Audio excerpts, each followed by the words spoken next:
Listen carefully. You can read every book about self-love. You can watch thousands of videos. You can stand in front of the mirror and repeat affirmations 1,000 times, telling yourself that you are worthy, whole, and lovable. And still, the love you crave will remain just out of reach. Not because you are broken, not because you are unlovable, and not because you haven't tried hard enough, but because there is one truth almost no one tells you. And until you understand it, love will always feel incomplete, conditional, or painfully distant. Today is not about theory, it's not about motivation, and it's not about another comforting idea that fades the moment real life hits. Today is about a key that Carl Jung uncovered, and once you truly grasp it, it will permanently change the way you relate to yourself, and as a consequence, to everyone else. If you're watching this, it's not by accident. Something inside you already knows there is more than surface-level healing, more than positive thinking, more than just love yourself. This is about understanding why love has felt so difficult, why certain people affect you so deeply, and why the same emotional patterns keep repeating no matter how self-aware you believe you are. And by the end of this video, you won't just understand yourself more deeply, you'll understand why love has been slipping through your fingers and what must change for that to finally stop. Because relationships are not random. Who attracts you? Who repels you? Who wounds you? Who excites you? Who destabilizes you? None of it is coincidence. Every intense emotional reaction you experience toward another person is a message, not about them, but about you. Think about the last person who triggered something strong inside you. It could have been love, obsession, resentment, jealousy, admiration, frustration, or longing. That person was never just a passing character in your life. They were a mirror reflecting something buried deep within you, something unresolved, unacknowledged, or undeveloped. And until you learn how to read that mirror, you will continue searching for love in the wrong places, blaming the wrong people, and repeating the same emotional cycles under different faces. The real question is not, why is this person behaving this way? The real question is, what is this person showing me about myself? This is what Jung referred to as the relational mirror, and it is far more powerful than it appears at first glance. Whenever someone provokes a strong emotional response in you, you are not just reacting to them. You are encountering a projection of your own inner world. Your nervous system already knows this, even if your conscious mind resists it. Notice the patterns. Are you repeatedly drawn to people who make you feel insecure, uncertain, or emotionally unstable? Do you find yourself attracted to partners who feel unavailable, distant, or unpredictable? Or perhaps you experience the opposite. Maybe certain people irritate you instantly. Their confidence bothers you. Their arrogance angers you. Their freedom unsettles you. Their emotional expression feels excessive or inappropriate. Both attraction and repulsion are equally important. They are two sides of the same psychological coin. When you feel deeply attracted to someone, ask yourself this, honestly, what qualities do I admire in this person? Very often, the traits that magnetize us are traits we have, not yet fully expressed or allowed in ourselves. You might admire someone's freedom because your life feels overly controlled. You might be drawn to someone's confidence because you suppress your own. You might crave someone's emotional depth because you learn to numb your feelings to survive. That attraction is not about them completing you. It's about your psyche calling you toward undeveloped parts of yourself. And now comes the harder part. When someone irritates you deeply, ask yourself an even more uncomfortable question. What exactly about this person triggers me, and where does this exist in me? Perhaps arrogance in others enrages you because you secretly struggle with your own sense of superiority or inadequacy. Perhaps emotional neediness disgusts you because you were taught to suppress your own needs. Perhaps dominance provokes you because you fear your own power. This is where true transformation begins, and also where most people turn away. Because this level of self-knowledge demands brutal honesty. It requires you to see parts of yourself you've hidden, not just from others, but from yourself. And yet, this is where healing actually starts. The relationships that challenge you the most are not obstacles on your path. They are initiations. Your most difficult partners, friends, co-workers, or family members are often your greatest teachers, precisely because they expose what still seeks attention, integration, and healing within you. It is not coincidence that certain people appear repeatedly in your life under different names and faces. They are not punishments. They are messengers. Carl Jung would say they arrive when the psyche is ready to confront something it has avoided.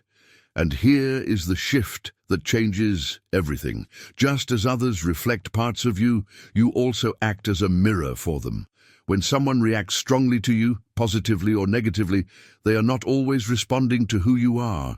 They are responding to the part of themselves they see reflected in you. When you understand this, defensiveness dissolves. You stop taking reactions personally. You stop trying to control how others perceive you. And you begin responding with awareness instead of reflex. This work is not about blaming yourself. It's about reclaiming your power, because once you recognize which part of you is being mirrored, you can begin to transform it consciously. And as you do, something remarkable happens. Your relationships begin to change, not through force, manipulation, or effort, but naturally. As rejected parts of yourself are integrated, the emotional charge around others dissolves, patterns weaken, attraction shifts, conflict loses its grip. This integration does not happen overnight. There are no instant results, but if you observe closely, you will notice subtle changes first. Different reactions, calmer responses, new types of people entering your life.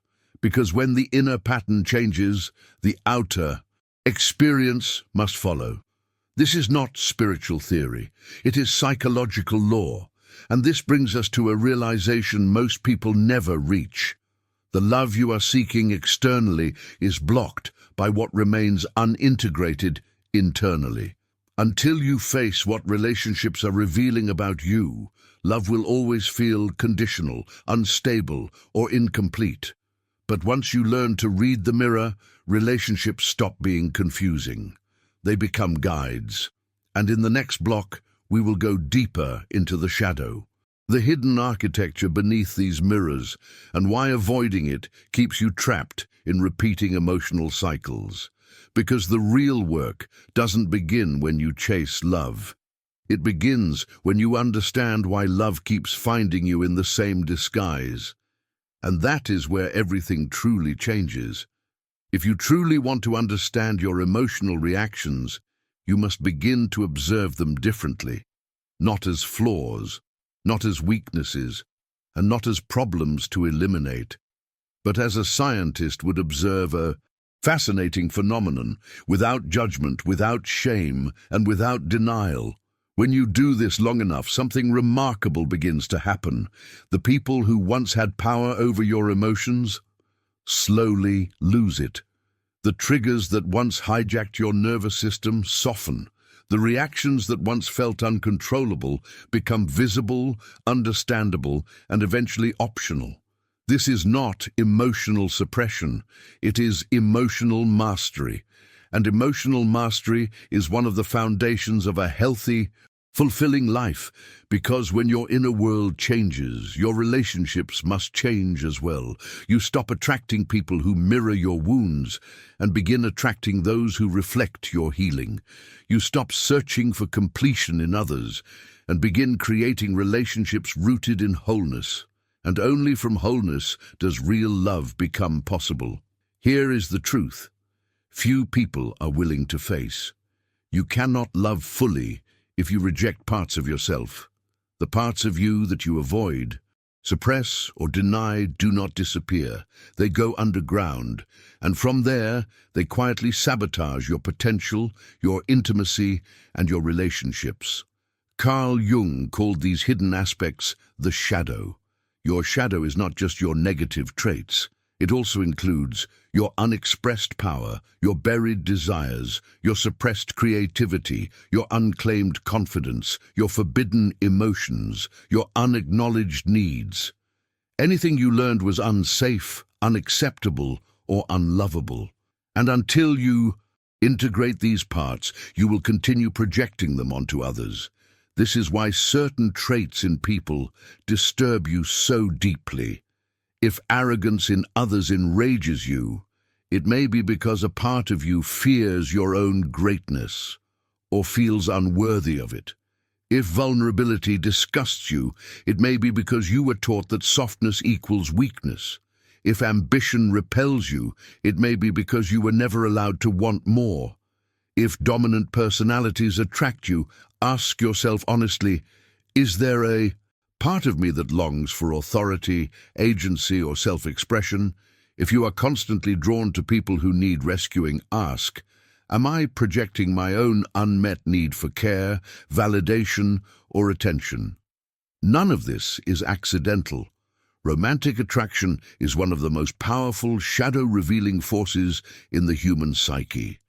We are often magnetized to people who freely express what we have forbidden in ourselves, and we often resist those who remind us of what we have disowned. This is not pathology. It is psychology, and it explains why the same patterns repeat, even when the faces change. Sabotage rarely appears loudly. It whispers. If you fear abandonment, you may push people away before they can leave you. If you fear control, you may resist even reasonable requests. If you fear being seen, you may sabotage intimacy the moment it deepens. These patterns are not personal failures. They are defense mechanisms of an unintegrated shadow. And integration begins with one thing only: courageous awareness. The moment you feel a strong emotional reaction, attraction, disgust, jealousy, resentment, pause and ask, where does this live inside me? Not as self-accusation, not as shame, but as inquiry. Integration is not about becoming perfect. It is about becoming whole, and wholeness is the only ground on which authentic love can stand, because fragmentation creates invisible walls.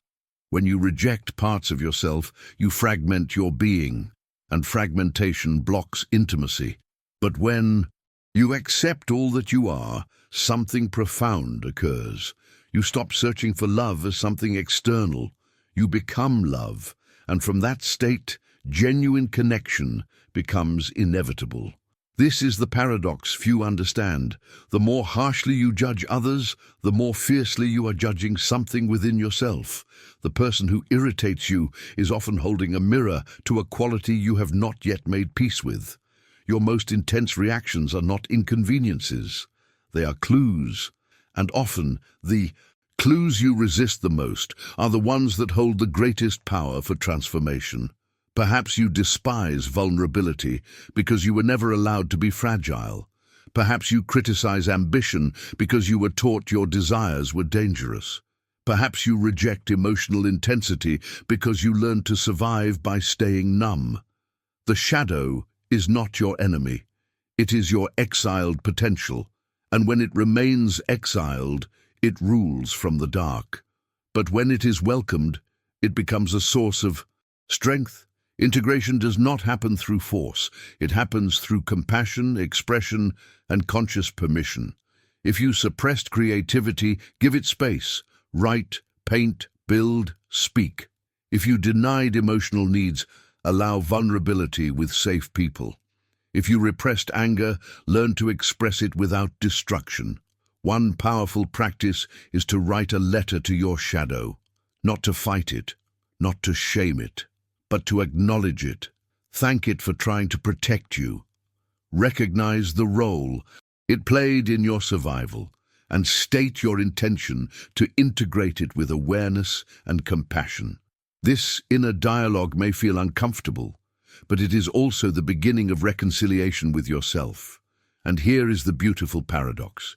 When you accept your darkest aspects, they no longer control you. When you reclaim your rejected parts, you become more stable, not less. When you integrate your shadow, your emotional life gains depth instead of chaos. And slowly, without effort, your relationships change, not because you force them to, but because you change the inner architecture that created them.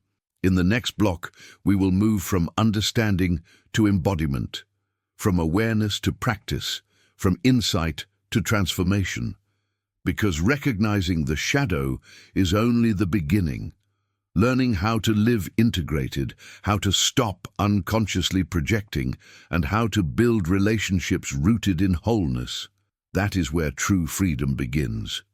And once you taste that freedom, you will never again confuse intensity with love or dependency with connection. The journey continues. When you begin to embrace your imperfections instead of hiding them, something subtle but powerful happens. You become more grounded, more real, more luminous, not because you erased your flaws, but because you stopped fighting them. And it is this authenticity that opens the door to genuine connection. The deepest, most fulfilling relationships are not built by two perfect people. They are built by two whole people, individuals who show up with both light and shadow integrated. At that point, something essential changes. You no longer look for a partner to complete you. You stop asking another person to heal what you refuse to face in yourself. You no longer project your fears, insecurities, and unmet needs onto the people you love, because you have learned to hold them within yourself. This is where relationships stop being about comfort and start becoming about growth. Every conflict, every disappointment, every emotional trigger, all of it becomes information, not evidence that something is wrong, but invitations to self-discovery. In this way, love is not the end goal. Love is the path. And until this truth is understood, the same mistakes repeat themselves again and again. If you constantly find yourself in relationships where you feel abandoned, there is likely an abandonment wound that has not yet been healed. If you repeatedly seek partners who make you feel safe, it may be because a part of you does not feel safe within yourself. If you are drawn to emotionally unavailable people, it may be because intimacy still feels dangerous at a deeper level. These patterns are not punishments, they are signals. They are your psyche asking for attention. When love is seen only as a source of pleasure, validation, or security, its deepest purpose is missed. Because transformative relationships are the most intense classrooms life offers. They are the clearest mirrors of our inner world. Every person who enters your life carries a specific lesson, and until that lesson is learned, the pattern repeats. The faces may change, the stories may change, but the emotional theme remains the same. If you examine your romantic history honestly, you will almost always find recurring motifs. Perhaps you repeatedly attract emotionally distant partners. Perhaps you are drawn to people who need to be rescued. Perhaps you oscillate between intense closeness and sudden withdrawal. These patterns are not random. They are invitations to reflection. They are signs pointing toward inner wounds that seek healing. Attachment theory helps us understand this from a psychological perspective. Our earliest bonds shape our expectations of love. A child who learned that love is inconsistent often unconsciously seeks inconsistency in adult relationships, because familiarity feels safer than the unknown, even when it hurts. Recognizing this does not mean blaming the past. It means reclaiming choice in the present. The true purpose of romantic love is not to make you permanently happy. Happiness can be a beautiful byproduct, but it is not the function. The function of love is revelation. In intimacy, your deepest fears surface. Your defense mechanisms become visible. Your unexpressed desires demand recognition. Love reveals what the ego works hard to hide. And this is why mature love is not about finding the right person. It is about becoming the person who can love consciously, the person who can remain present when conflict arises, the person who asks not who is right, but what is this teaching me about myself? That question alone changes everything. A disproportionate reaction to a small comment may reveal a deep insecurity. A constant need for control may conceal a fear of abandonment. A refusal to depend on anyone may mask a fear of disappointment. These insights are often uncomfortable, but for those committed to growth, they are priceless. Even attraction itself becomes a guide. When you deeply admire someone's freedom, it may be because your own life longs for more space. When you are captivated by another person's creativity, it may be because an artist within you has been waiting to be expressed.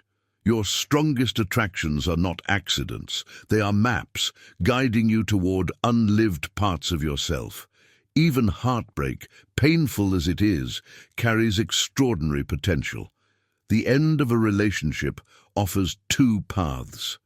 You can blame the other person and repeat the same pattern again, or you can turn inward and ask, what is this experience asking me to learn?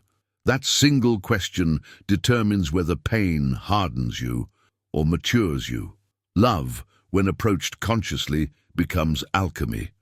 Not the pursuit of perfection in another, but the practice of reciprocity, awareness, and shared evolution.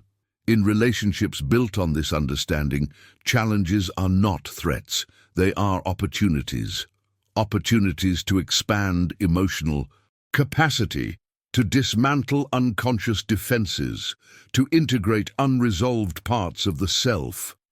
Paradoxically, healing accelerates when love is embraced as a tool for personal development.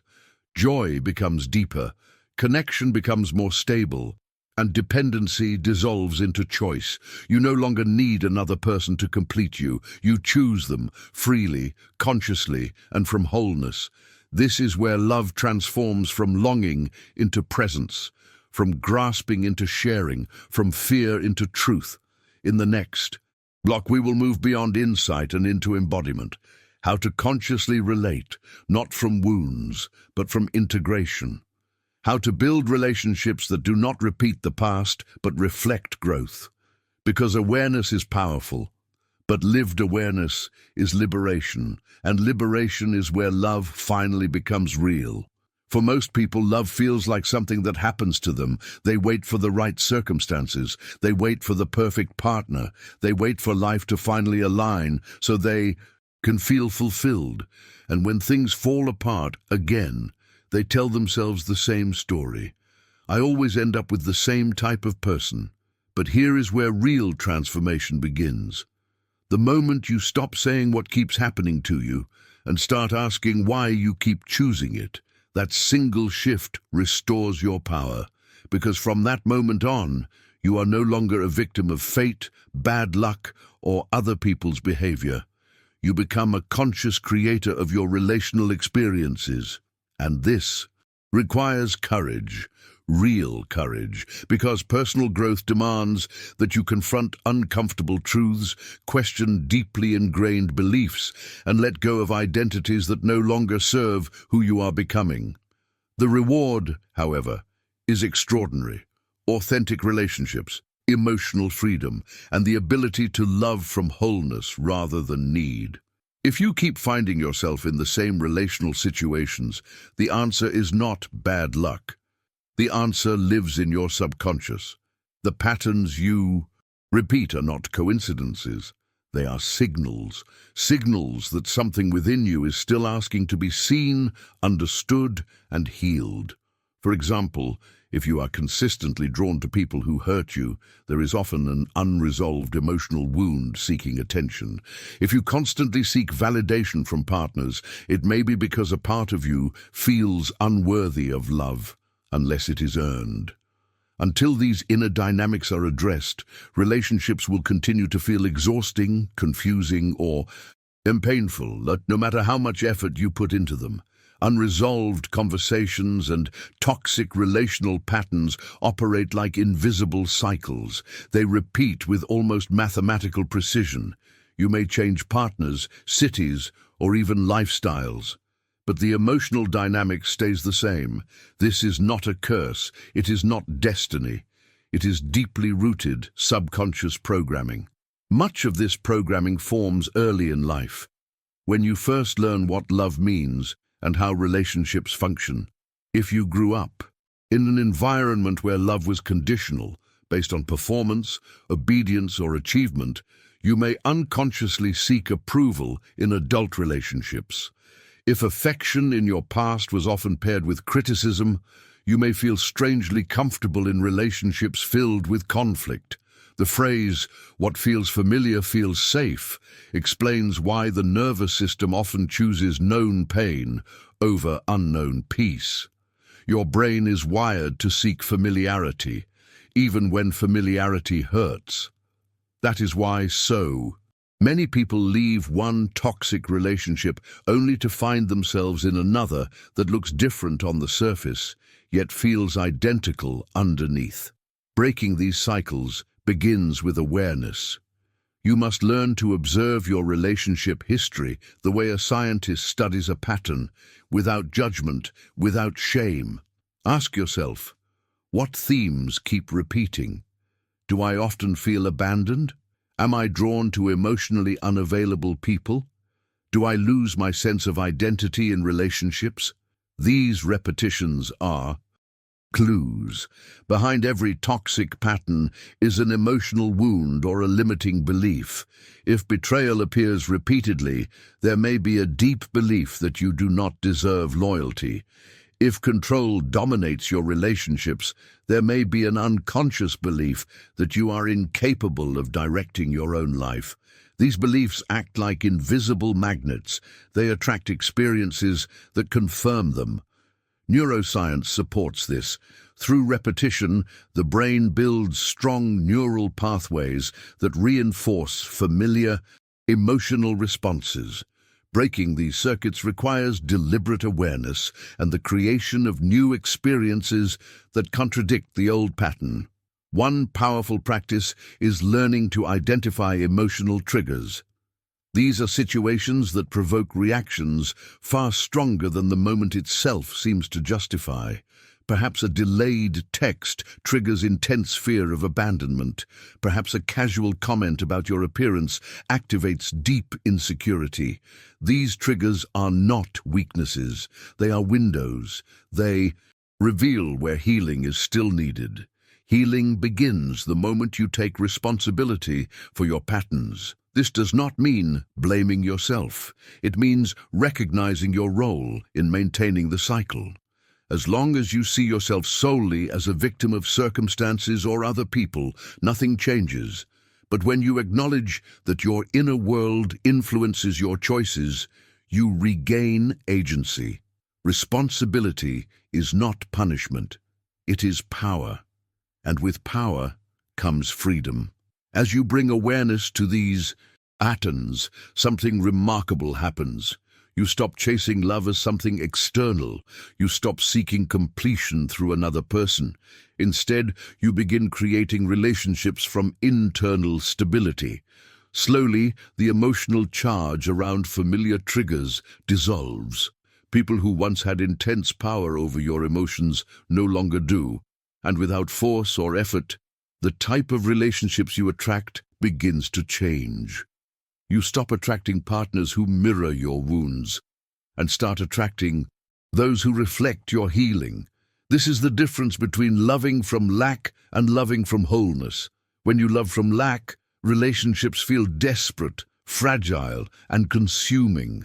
When you love from wholeness, relationships become spaces for mutual growth rather than emotional survival. Here lies a deeper truth many avoid. The parts of yourself you reject are often the same parts sabotaging your relationships. You cannot love fully if you do not accept yourself fully. The traits you hide, suppress, or judge, your vulnerability, ambition, sensitivity, desire for power or recognition, become shadows. And until they are integrated, they will be projected onto others. You may despise vulnerability in others because you fear your own fragility. You may criticize ambition because you never allowed yourself to want more. The shadow does not only contain what we label as negative, it also holds unclaimed gifts, talents, and strengths. When you reject parts of yourself, you fragment your being, and fragmentation blocks deep connection. But when you integrate all that you are, light and shadow, love stops being something you chase. You become it. From that place, genuine connection becomes inevitable. Relationships stop being about filling emptiness. They become a shared journey of evolution. Every conflict becomes information.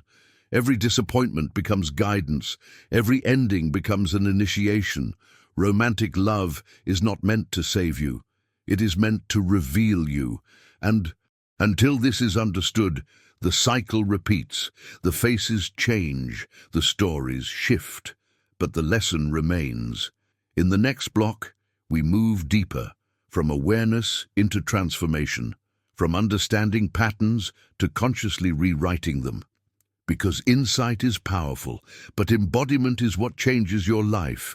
And once you learn how to relate from integration rather than wounds, love stops hurting the way it used to. It starts teaching instead. And that is where true freedom begins. As long as you remain trapped in repetition, real change feels impossible. And the reason is simple but uncomfortable. Power only appears the moment you take responsibility. Not blame, not self-punishment, responsibility. Because patterns are not broken by insight alone. They are broken through embodied awareness. Most people try to change their relationships at the level of thought, while the pattern is actually stored in the body. Relational addiction functions much like any other addiction. Before the behavior appears, the body already knows. There are somatic signals, physical cues that precede compulsive attraction, an intense rush, a false sense of excitement, a familiar pull that feels comforting even when logic knows better. That feeling is not intuition, it is conditioning. Your nervous system learned long ago what love felt like, and it now mistakes familiarity for safety. This is why toxic attraction often comes with heightened intensity.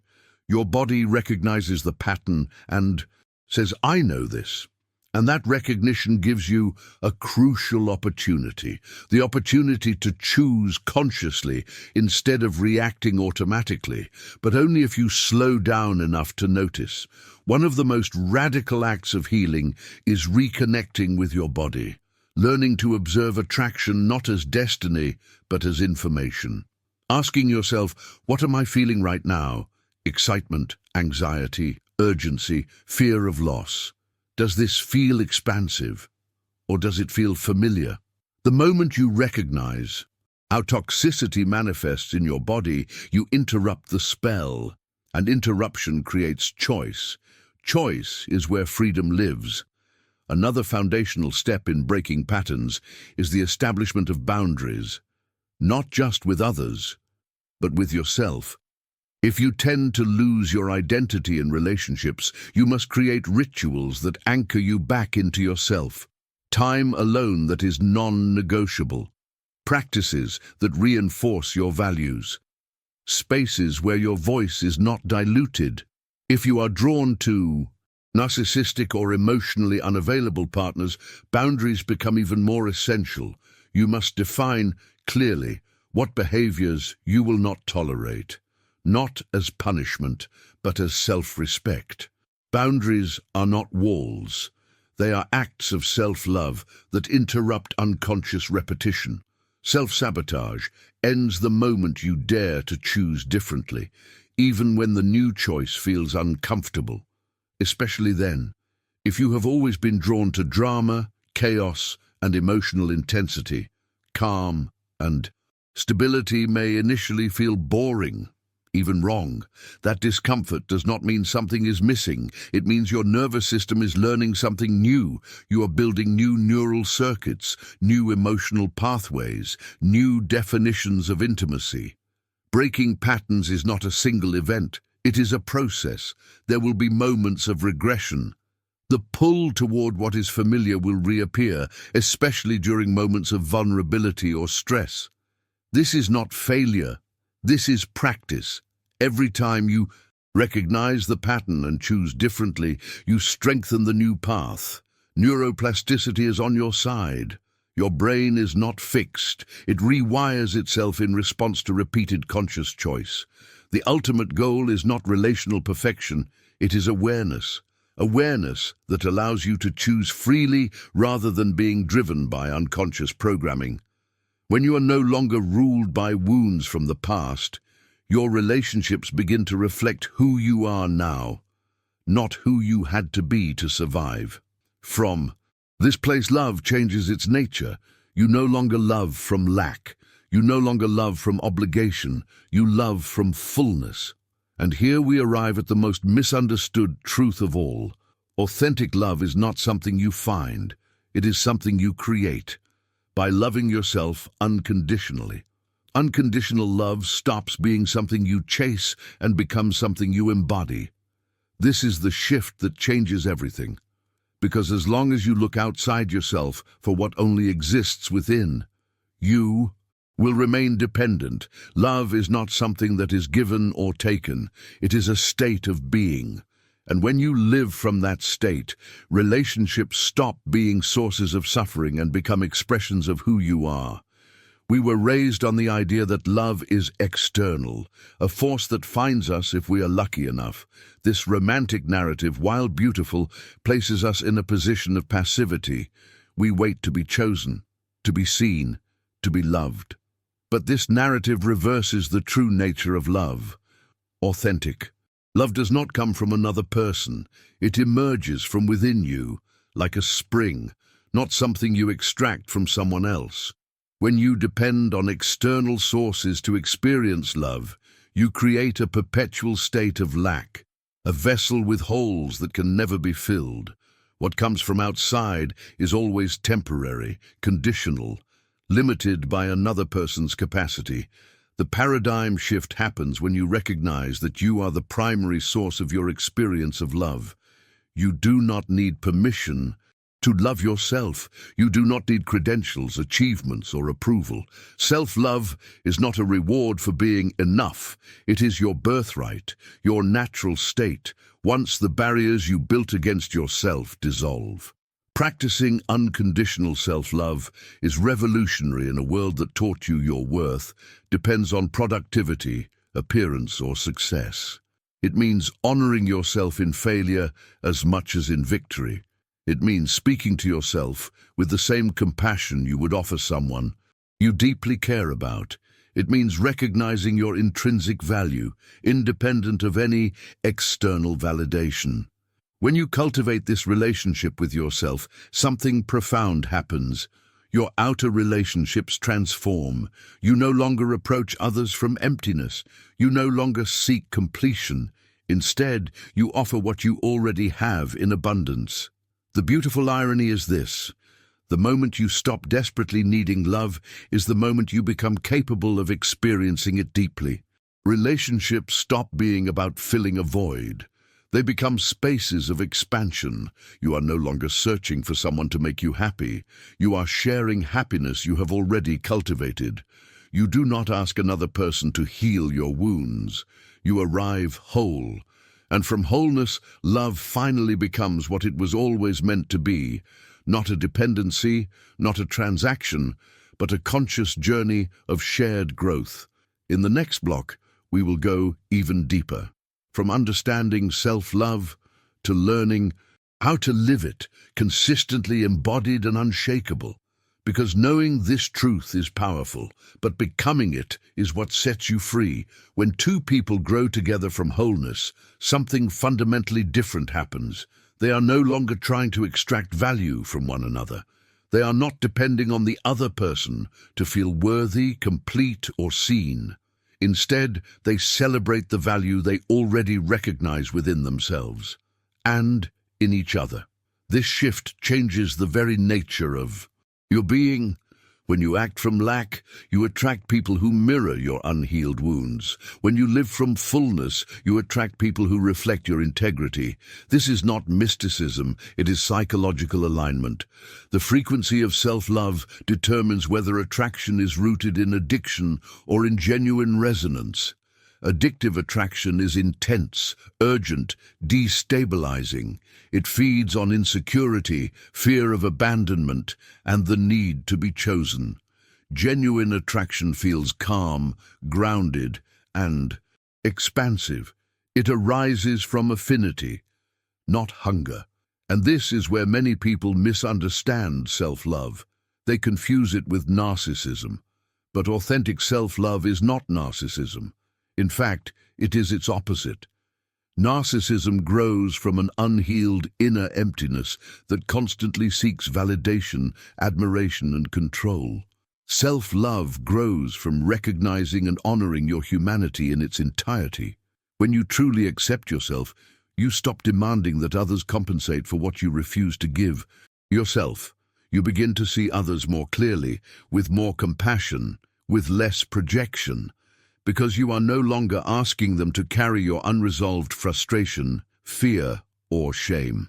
At the heart of this transformation lies a deceptively simple but profoundly difficult practice, self-compassion, especially when difficult emotions arise: fear, sadness, anger, shame.